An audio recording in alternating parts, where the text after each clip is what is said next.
और welcome back channel. तो आज की इस वीडियो में हम करने वाले हैं मेजर केमिस्ट्री के सारे इंपॉर्टेंट क्वेश्चन जो कि एग्जाम में आ सकते हैं। एग्जाम में आ क्या सकते हैं, मैं एकदम श्योर हूँ कि अगर एग्जाम में आपको मेजर केमिस्ट्री में कोई भी क्वेश्चन मिलेगा तो वो इसी वीडियो से मिलेगा। उससे वीडियो शुरू करने से पहले एक रिक्वेस्ट है कि प्लीज़ हमारे चैनल को सब्सक्राइब कर दें। तो चलिए बिना समय बर्बाद किए वीडियो को शुरू करते हैं। वीडियो 2 पार्ट में आएगा, आज ये पार्ट 1 है, नेक्स्ट डे पार्ट 2 डल जाएगा। तो चलिए वीडियो को शुरू करते हैं। फर्स्ट क्वेश्चन हमारा ये है, state the Aufbau principle also discuss its limitation. State Aufbau principle also discuss its limitation.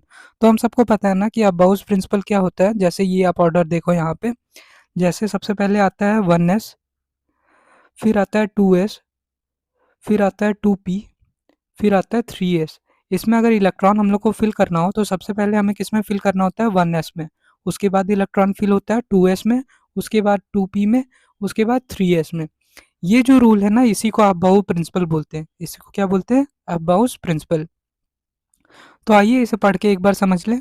According to Aufbau principle the electron first occupy orbital with lower energy before filling higher energy orbital. यानी electron पहले lower energy orbital को occupy करेगा higher orbital भरने से पहले। The order of filling is based on increasing energy level. For example 1s से greater 2s से 2p, 3s, 3p, 4s, 3d। इस ऑर्डर में इलेक्ट्रॉन फिल होगा। अब एग्जाम में आपको इसका लिमिटेशन भी पूछेगा कि ये रूल कहाँ पे अप्लाई नहीं होता है, तो इसका कुछ लिमिटेशन देख लेते हैं। It cannot explain the electronic configuration of some elements like chromium and copper so exceptional configuration. अब ये तो आपको लिमिटेशन याद करने जानना है, एग्जाम में आपको ये क्वेश्चन दिख सकता है। अब चलते हैं नेक्स्ट क्वेश्चन पे जो कि है, state hunts rule of maximum multiplicity. According to Hund's rule of maximum multiplicity, electron first occupy degenerate orbital singly with parallel spin before pairing takes place. This arrangement gives maximum stability to electron. For example, in 2p configuration, electrons are arranged as this way. The pairing start only after each orbital get one electron. तो इसमें ये आपको basically बता रहा है कि orbital में 2 electron का जगह है, लेकिन पहले सारा ऑर्बिटल को सिंगल फिल करना होगा डबल फिल करने से पहले। जैसे आप देखें 2p में कितना ऑर्बिटल होगा, 3 ऑर्बिटल होगा। अब इलेक्ट्रॉन कुछ ऐसे ऑक्यूपाई करेगा 1 2 3।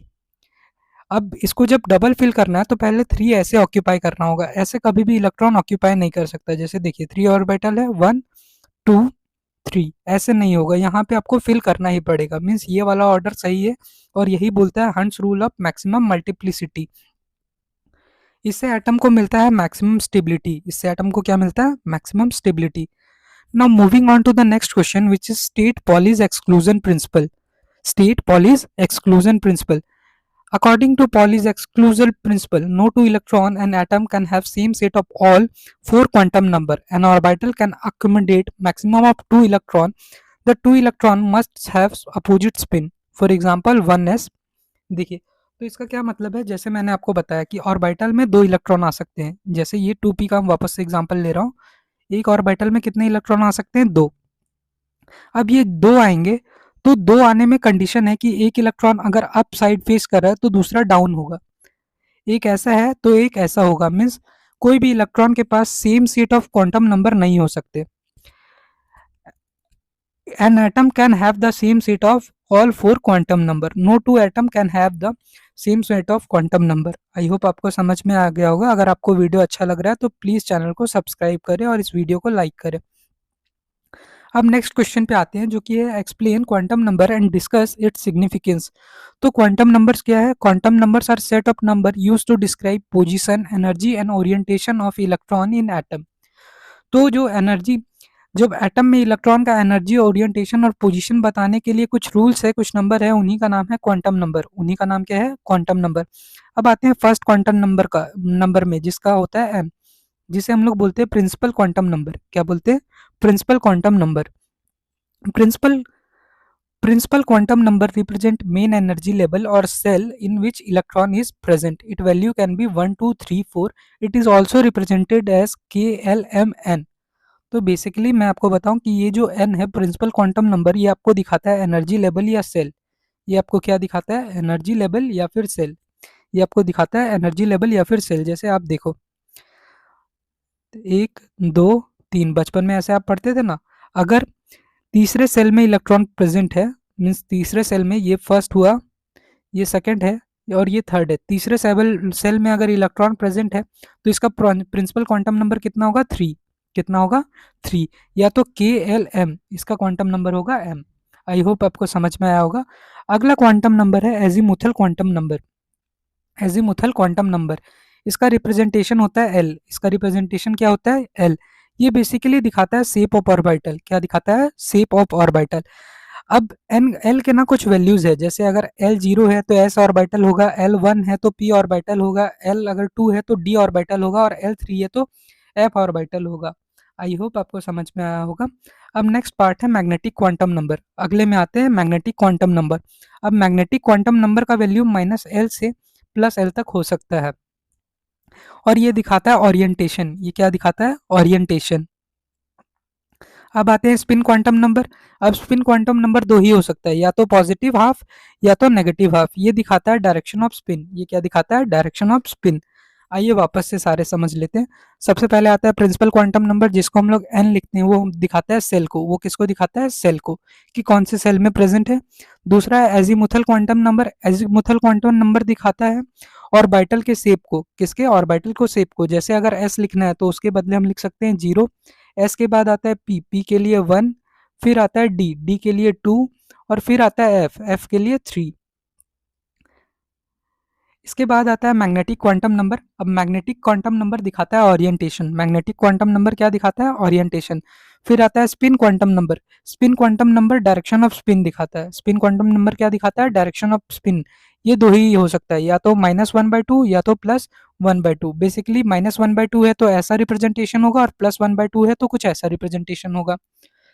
सिग्निफिकेंस की बात कर ले कि इनकी क्या क्या इंपॉर्टेंस है, तो quantum number help in locating electron, they explain electronic configuration, they describe shape, size and orientation of orbital, they help in understanding chemical bonding and periodic properties. Now moving on to the next question. अब ये जो question है ये आपके chapter 2 से है। what is atomic radius?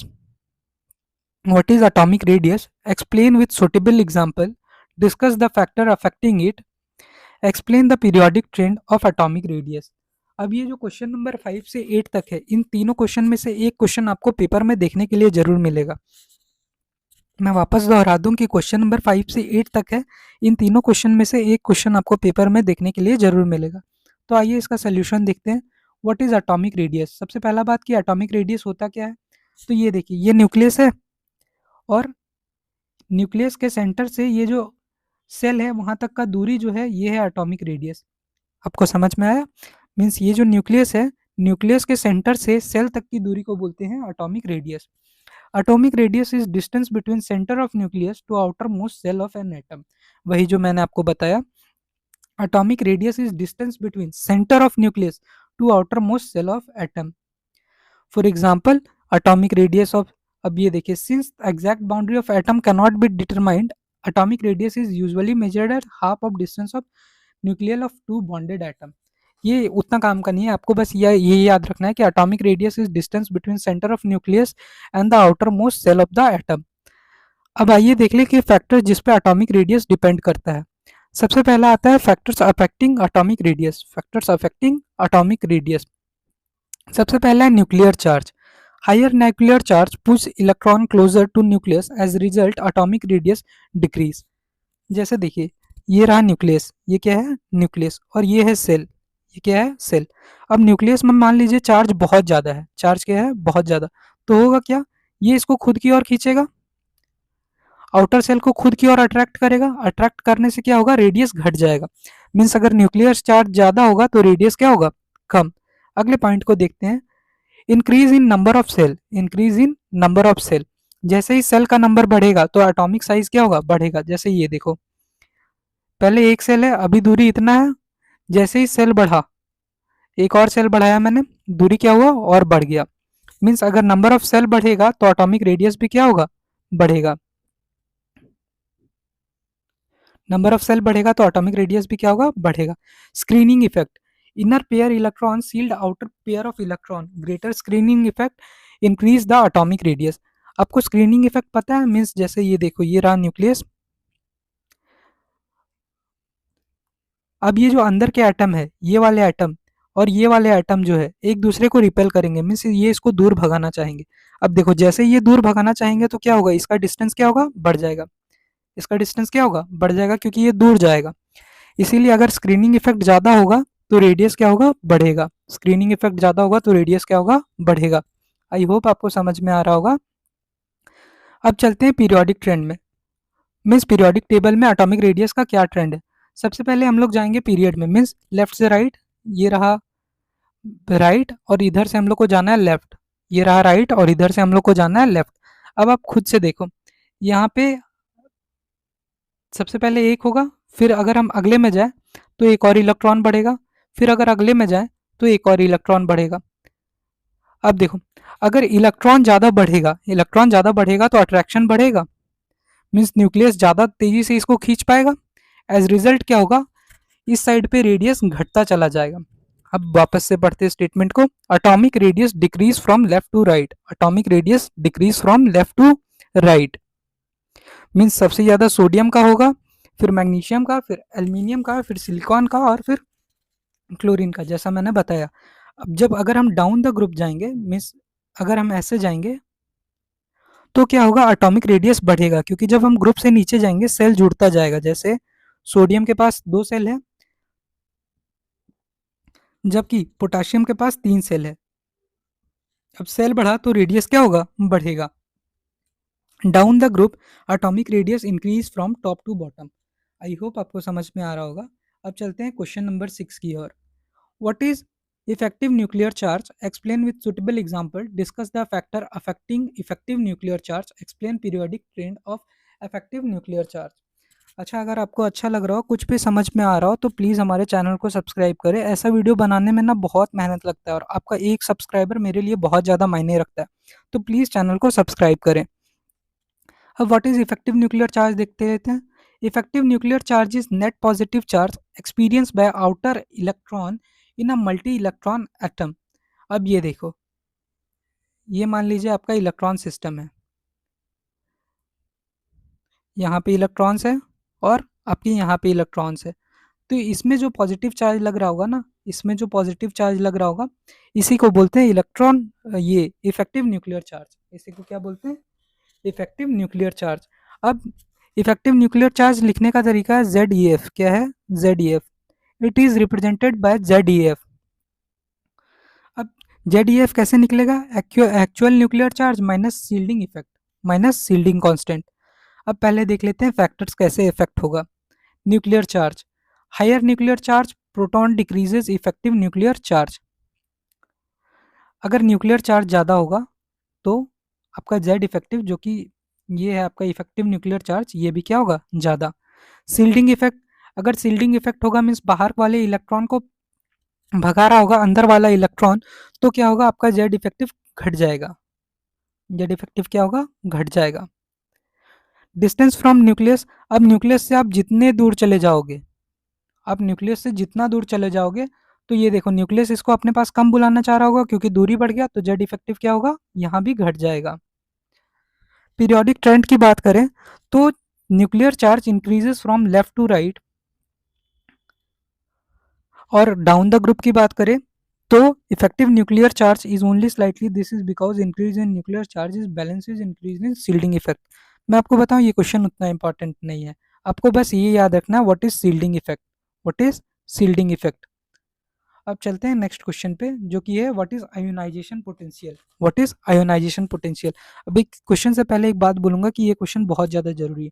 What is ionization potential, ionization potential. आइए अब चलते हैं क्वेश्चन नंबर 7 पे। उससे पहले मैं आपको एक बात बता दूं कि या तो क्वेश्चन नंबर 7 या तो क्वेश्चन नंबर 9, ये दोनों में से एक क्वेश्चन आपको आपके क्वेश्चन पेपर में ज़रूर दिखेगा। तो चलिए शुरू करते हैं। What is ionization potential? Explain with suitable example. Discuss the factor affecting ionization potential. Explain the periodic trend of ionization potential. तो आयोनाइजेशन पोटेंशियल के बारे में हमें इस क्वेश्चन में बताना है। उससे पहले मैं एक बात बता दूं कि आयोनाइजेशन पोटेंशियल जो होता है वही आयोनाइजेशन एनर्जी होता है। मीन्स आयोनाइजेशन एनर्जी और आयोनाइजेशन पोटेंशियल सेम चीज़ है।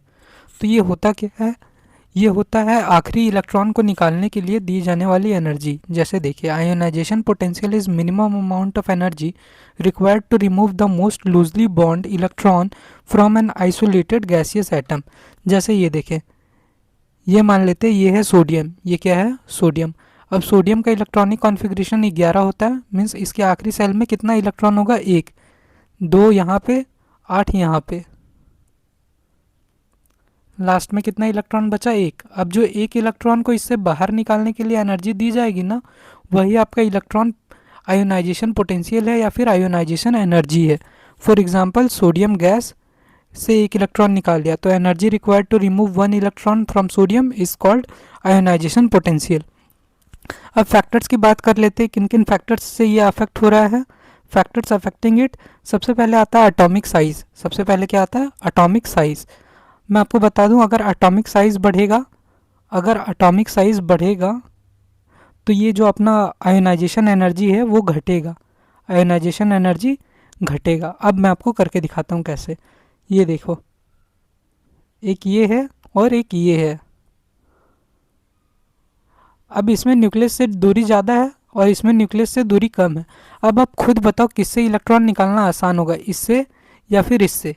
जाहिर सी बात है इससे, क्योंकि इससे न्यूक्लियस से दूरी बढ़ गई है, इसीलिए इसमें आयोनाइजेशन पोटेंशियल कम होगा। मीन्स अगर साइज़ बढ़ेगा तो आयोनाइजेशन एनर्जी क्या लगेगा, कम लगेगा। अगर साइज़ बढ़ेगा तो आयोनाइजेशन एनर्जी क्या लगेगा, कम लगेगा। दूसरे बात पे चलते हैं, न्यूक्लियर चार्ज। अभी मैंने करके ही दिखाया, अगर न्यूक्लियर चार्ज बढ़ेगा तो आयोनाइजेशन एनर्जी भी बढ़ेगा। अगर न्यूक्लियर चार्ज बढ़ेगा तो आयोनाइजेशन एनर्जी भी बढ़ेगा। सील्डिंग इफेक्ट, अब सील्डिंग इफेक्ट का क्या मतलब होता है, अंदर के इलेक्ट्रॉन ना बाहर के इलेक्ट्रॉन को भगाना चाहते हैं, पुश किए जा रहे हैं। ये अंदर के इलेक्ट्रॉन है और ये बाहर के इलेक्ट्रॉन को निकालना चाहते हैं। अब जितना ज़्यादा सील्डिंग इफेक्ट होगा उतना कम आयोनाइजेशन एनर्जी लगेगा, क्योंकि ये खुद से ये लोग ना इलेक्ट्रॉन को बाहर निकालना चाह रहे हैं। अब पीरियोडिक ट्रेंड की बात कर ले। सबसे पहले चला जाए लेफ़्ट टू राइट, किधर चला जाए, लेफ़्ट टू राइट, यानी पीरियड में। जब हम पीरियड में जाएंगे तो जाहिर सा बात है लास्ट में ना इलेक्ट्रॉन्स बढ़ते जाएगा। लास्ट में इलेक्ट्रॉन्स क्या होगा, सेल में बढ़ते जाएगा। जैसे अगर हम लोग बढ़ते जाए राइट की ओर तो सेल में इलेक्ट्रॉन क्या होंगे, बढ़ते जाएगा, और जिससे एटॉमिक साइज भी क्या होगा, छोटा। और जैसे ही एटॉमिक साइज क्या होगा, छोटा, तो आयोनाइजेशन एनर्जी क्या लगेगा, ज़्यादा। उसी तरह अगर हम बात करें डाउन द ग्रुप की, मीन्स अगर हम नीचे जाएंगे तो सेल्स क्या होंगे, बढ़ते जाएंगे। और जब सेल बढ़ते जाएंगे तो एटॉमिक साइज क्या होगा, एटॉमिक रेडियस क्या होगा, बढ़ेगा। और अगर एटॉमिक रेडियस बढ़ेगा तो आयोनाइजेशन एनर्जी क्या लगेगा, कम। आयोनाइजेशन एनर्जी क्या लगेगा, कम। आई होप आपको समझ में आ गया होगा। जैसे देखिए, लिथियम का आयोनाइजेशन एनर्जी ज़्यादा है सोडियम से, सोडियम का पोटासियम से, पोटासियम का रूबिडियम से और सीजियम से। मीन्स अगर हम लोग नीचे बढ़ रहे हैं तो आयोनाइजेशन एनर्जी क्या लग रहा है, कम लग रहा है। अब चलते हैं क्वेश्चन नंबर 8 में, जो कि इसी का एक डेरिवेटिव है। अब क्वेश्चन नंबर 8 आपको हमेशा 1 मार्क्स 2 मार्क्स के लिए पूछा जाएगा, हमेशा 1 या 2 मार्क्स के लिए पूछा जाएगा, कभी भी 5 या फिर 15 मार्क्स के लिए नहीं पूछा जाएगा। Why is second ionisation energy of sodium high, sodium का सेकेंड आयोनाइजेशन एनर्जी क्यों हाई है, तो इसका आंसर होगा second ionisation energy requires removal of electron from completely filled second cell. The electron is strongly attached by nucleus, therefore a high amount of energy is required. मैं आपको बता दूं, आप जब सोडियम का इलेक्ट्रॉनिक कॉन्फ़िगरेशन पहली बार लिखोगे ना तो ऐसा कुछ दिखेगा। अब देखिए 3s में एक इलेक्ट्रॉन है, अब पहला आयोनाइजेशन एनर्जी दोगे तो 3s से एक इलेक्ट्रॉन निकल जाएगा और इलेक्ट्रॉनिक कॉन्फ़िगरेशन कुछ ऐसा दिखेगा। अब ये जो इलेक्ट्रॉनिक कॉन्फ़िगरेशन है ये एक नोबल गैस का कॉन्फ़िगरेशन है। अब हम सबको पता है कि नोबल गैस बहुत स्टेबल होता है, means the second ionization requires removal of electron from completely filled second cell. The strong is triangly attached by nucleus, therefore high amount of energy is required. अब आते हैं क्वेश्चन नंबर 9 में। मैंने पहले ही बोला 9 और 7 में से एक क्वेश्चन जरूर आएगा। तो क्वेश्चन नंबर 9 को देखते हैं। क्वेश्चन नंबर क्या है, 9, व्हाट इज इलेक्ट्रॉन एफिनिटी, और वही सब जो मैंने पिछले क्वेश्चन में दे रखा है, explain with suitable example, discuss factors affecting it and periodic trend. तो इलेक्ट्रॉन एफिनिटी क्या है, इलेक्ट्रॉन एफिनिटी है इलेक्ट्रॉन पाने की चाहत। इलेक्ट्रॉन एफिनिटी क्या है, इलेक्ट्रॉन पाने की चाहत। अब मान लीजिए आप कोई भी ऑर्बिटल है, उसमें अगर आप एक इलेक्ट्रॉन जैसे ही डालोगे, इलेक्ट्रॉन इसमें डाल रहे हो, जैसे इलेक्ट्रॉन आप डालोगे इससे निकलेगा एनर्जी, क्या निकलेगा, एनर्जी। अब ये जो एनर्जी निकलेगा यही है इलेक्ट्रॉन एफिनिटी। यही क्या है? Electron affinity. Electron affinity is amount of energy released when an isolated gaseous atom accept an electron from to form negative ion. जैसे अगर हम क्लोरीन की बात करें, क्लोरीन में कितना इलेक्ट्रॉन होता है? 17। अब वो एक इलेक्ट्रॉन लेके क्या चल जाएगा? Cl माइनस, लेकिन उसका इलेक्ट्रॉनिक कॉन्फ़िगरेशन क्या हो जाएगा? 18। अब हम सबको पता है 18 नोबल गैस का कॉन्फ़िगरेशन है ना? तो क्लोरीन क्या हो जाएगा? ज़्यादा स्टेबल। अब फैक्टर्स की बात कर ले जो कि इलेक्ट्रॉन एफिनिटी को अफेक्ट कर रहे होंगे। फैक्टर्स की बात कर ले जो कि इलेक्ट्रॉन एफिनिटी को अफेक्ट कर रहे होंगे। पहला फैक्टर आता है एटॉमिक साइज़। अब एटॉमिक साइज़ जितना बढ़ेगा इलेक्ट्रॉन एफिनिटी उतना घटेगा।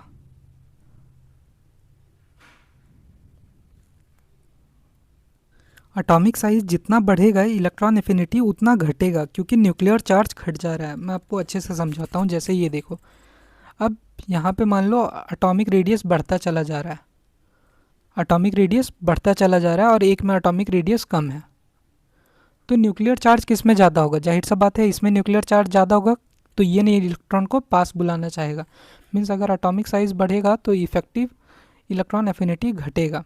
नेक्स्ट बात कर लेते हैं न्यूक्लियर चार्ज। अगर न्यूक्लियर चार्ज बढ़ेगा तो इलेक्ट्रॉन एफिनिटी क्या होगा? बढ़ेगा। Shielding effect. अगर सील्डिंग इफेक्ट है, अंदर के इलेक्ट्रॉन बाहर के इलेक्ट्रॉन को भगाना चाहते हैं, तो इलेक्ट्रॉन एफिनिटी क्या होगा? घटेगा। मीन्स फिर तो वो चाहेगा ही नहीं कि उसके पास इलेक्ट्रॉन जाए। ट्रेंड्स की बात कर ले, लेफ़्ट टू राइट जाने पे साइज़ क्या होगा?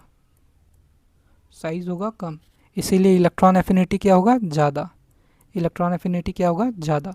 और डाउन द ग्रुप जाने की बात कर ले, जब हम डाउन जाएंगे तो साइज़ क्या होगा? ज़्यादा। साइज़ बढ़ जाएगा, यानी इलेक्ट्रॉन एफिनिटी क्या होगा? घट जाएगा। अब चलते हैं क्वेश्चन नंबर 10 पे। Why does fluorine have lower electron affinity than chlorine? तो ये आपको 2 मार्क्स के लिए पूछा जाएगा और इसका डायरेक्ट आंसर है because fluorine is smaller in size than chlorine. Because fluorine in smaller is size than chlorine. और इसका एक और आंसर हो सकता है रिपल्सन। इसका एक और आंसर क्या हो सकता है? रिपल्सन। अब चलते हैं क्वेश्चन नंबर 11 में। क्वेश्चन नंबर 11 जाने से पहले बता दूं कि क्वेश्चन नंबर 11 में ना व्हाट इज़ इलेक्ट्रोनेगेटिविटी पूछा है। अब इसमें आपको बस फैक्टर्स अफेक्टिंग नहीं ज़रूरी है, आपको बस पीरियोडिक ट्रेंड करके जाना है।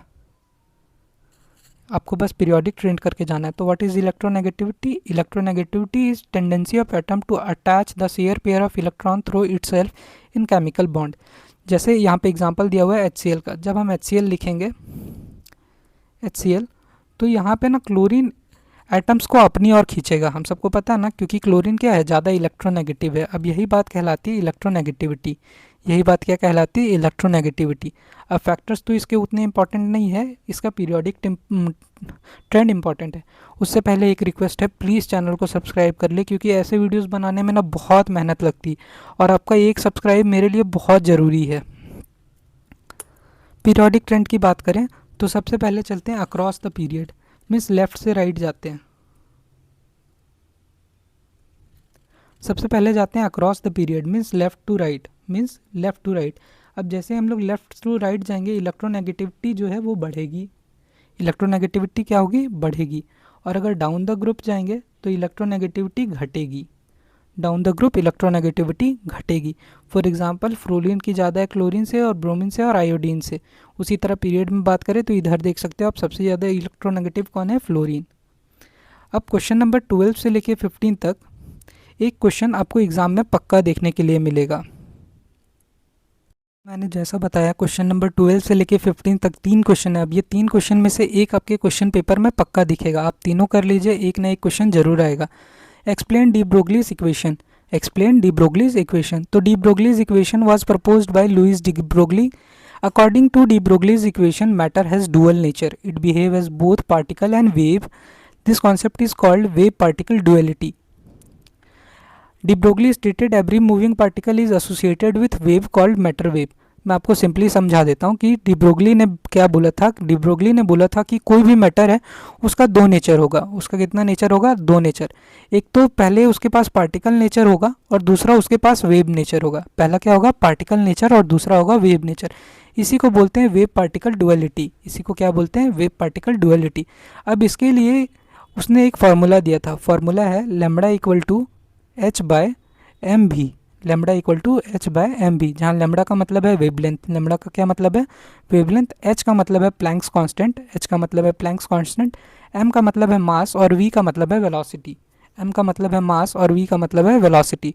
अब आप एक बात यहाँ पे देख सकते हो कि ये जो लेमडा है वो इन्वर्सली प्रोपोर्शनल है मास के, किसके प्रोपोर्शनल है मास के। This equation show wavelength is inversely proportional to momentum और मास। अब ये इन्वर्सन क्या बताता है कि लेमडा जो है इन्वर्सली प्रोपोर्शनल है मास के। तो electron have very small mass, therefore they show wave nature clearly. अब मास जितना कम होगा वेव नेचर उतना क्लियर दिखेगा, मास जितना कम होगा वेव नेचर उतना क्लियर दिखेगा। अब सिग्निफिकेंस देख लियो डी ब्रोगली इक्वेशन के, तो आप सब में सिग्निफिकेंस सेम लिख सकते हो। पहला तो है it explains dual nature of matter, जो कि इसका ही था। दूसरा सिग्निफिकेंस आता है it forms basic of wave mechanics, it also help in development of quantum mechanics, it also help in development of quantum mechanics. अब चलते हैं नेक्स्ट क्वेश्चन पे, जो कि है explain Schrödinger's equation, explain Schrödinger's equation. तो उससे पहले एक रिक्वेस्ट होगा, अगर आप अभी तक ने सब्सक्राइब नहीं किया तो प्लीज़ सब्सक्राइब कर ले और लाइक कर दें, क्योंकि इसका पार्ट 2 भी आने वाला है। Schrodinger equation was proposed bye even Schrodinger. The equation describe wave nature of electron in atom. It is fundamental equation of quantum mechanics. तो देखिए सबसे पहले डी ब्रोगली ने बोला क्या कि वेव का दो नेचर होगा, एक तो इलेक्ट्रॉन का दो नेचर होगा, एक पार्टिकल नेचर और एक वेव नेचर। फिर इन्होंने वेव नेचर के बारे में थोड़ा सा जिक्र किया, लेकिन वेव नेचर का एक्सप्लेनेशन दिया है श्रोडिंगर इक्वेशन ने। किसने दिया है? श्रोडिंगर इक्वेशन ने। इनका इक्वेशन डिराइव करता है वेव नेचर ऑफ इलेक्ट्रॉन। क्या डिराइव करता है? Wave nature of electron. अब ये जो इक्वेशन लिखा हुआ है आपको हूबहू याद रहना चाहिए। यहाँ इसका मतलब है एच के ऊपर का ये जो दिख रहा है ना आपको, इसका मतलब है हैमिल्टन ऑपरेटर। क्या मतलब है? Hamilton operator. और इसका मतलब होता है वेव फंक्शन। इसका मतलब क्या होता है? Wave function. अब Hamilton operator into wave function equal to energy into wave function. E का मतलब है एनर्जी। अब वापस से देखें, wave function give information about probability of finding electron in particular region around nucleus. ये काफ़ी इंपॉर्टेंट 1 मार्क्स का क्वेश्चन है ऑब्जेक्टिव का, और ये वाला भी, नीचे वाला भी। The square of wave equation represent electron density. अब यहाँ जो वेव इक्वेशन है वो क्या बताता है? वो बताता है प्रोबेबिलिटी इलेक्ट्रॉन फाइंड करने का कि कहाँ पे मिलेगा। हम सबको पता है इलेक्ट्रॉन कहाँ पे मिलेगा, ऑर्बिटल में। तो ये देखिए, wave function give information about probability of finding an electron in particular reason called nucleus. दूसरा है the square of wave function represent electron density. अब यहाँ से कुछ बात हम निकाल सकते हैं कि this means that electron do not move in fix circular path, instead they are find in high probability region called orbital. सबको समझ में आया? अब इंपॉर्टेंस की बात कर लेते हैं। सबसे पहला तो वही है, श्रोडिंगर का इंपॉर्टेंस क्या होगा ये बताया होगा ऑर्बिटल्स के बारे में। किसके बारे में? ऑर्बिटल्स के बारे में। It helps in determining atomic orbital, help in development of quantum mechanics. तो इंपॉर्टेंस की बात करें तो it help in determining atomic orbital, it gives mathematical basis of atomic structure, it explain quantized energy level of electron. अब चलते हैं next question पे, जो कि है state and explain Heisenberg uncertainty principle, also right it's formula and significance.